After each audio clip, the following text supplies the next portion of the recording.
என்று மீண்டும் உங்களிடம் சொல்ல வந்திருக்கிறேன். அதாவது இப்ப கண்ணப்ப நாயனாரை பத்தி அவர் சொன்னார். சொல்லும் பொழுது கண்ணை குத்திக்க போகும் பொழுது இறைவன் நிறுத்திருக்கலாமே, ஏன் நிறுத்தவில்லை அப்படின்னு கேட்டார். ஆனா உண்மையிலேயே ஒருவேளை இறைவன் முதல் கண்ணை அவர் குத்திக்க போகும் பொழுதே நிறுத்திருந்தா ஒருவேளை கண்ணப்ப நாயனாருடைய பெருமை இந்த உலகத்திற்கே தெரியாது போயிருக்குமே. இயற்பகை நாயனார் செய்ததையே வாதம் செய்யும் குணம் இருக்கும் பொழுது கண்ணப்ப நாயனார் கண்ணை ஒருவேளை கொடுத்திருப்பாரோ என்று சர்ச்சைக்குள்ளாக்க வழிகள் உண்டல்லவா? அந்த சர்ச்சை எதுவுமே இருக்கக்கூடாது. அவருடைய தூய்மையான பக்தி உலகத்திற்கு தெரிய வேண்டும் என்பதற்காக இறைவன் நிகழ்த்திய லீலை தான் அது. இரண்டாவது கண்ணை அப்படி அவர் எடுத்துக்கொள்ளும் பொழுது அவர் குத்த போகும் பொழுது ஒரு கை வந்து தடுத்தது. ஏனென்றால் இடது பாகம் அம்மையுடையது.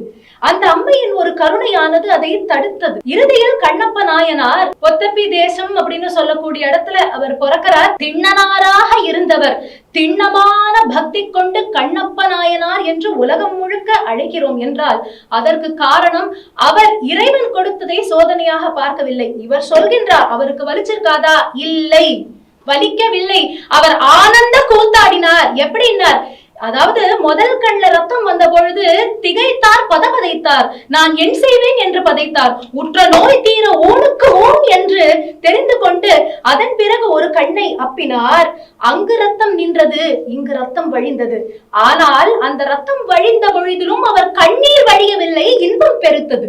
இன்பத்தினால் ஆனந்த கூத்தாடினார். அப்பொழுது இறைவன் மற்றொரு முறையும் செய்து பார்ப்போம் என்றார். அந்த நேரத்தில் அவருக்கு தோன்றியது ஒன்றுதான். என்ன இறைவா, இப்பொழுது நான் பயந்து போய்விடுவேன் என்று நினைத்தாயா? இல்ல கண்ணை தரமாட்டேன் என்று நினைத்தாயா? முன்னாடி நான் பதபதத்தேன் என்றால் எனக்கு இதற்கு எப்படி மருத்துவம் செய்ய வேண்டும் என்பது தெரியவில்லை. ஆனால் இப்பொழுது எனக்கு இதற்கான மார்க்கம் தெரியும். அதனால் நான் கவலைப்பட மாட்டேன் என்று அந்த நேரத்திலும் துயரப்படாமல் அடுத்த கண்ணை கொடுக்க துணிந்தாரே. அதுபோல பக்தர்கள் வாழ்வை நாம் படித்து உணர்ந்து அதே போல துன்பம் என்பது முயற்சிதான் என்ற கண்ணோட்டத்தில் பார்த்து வாழ்வில் இன்பத்தை பெறுவோமாக என்று சொல்லி விடைபெறுகிறேன்.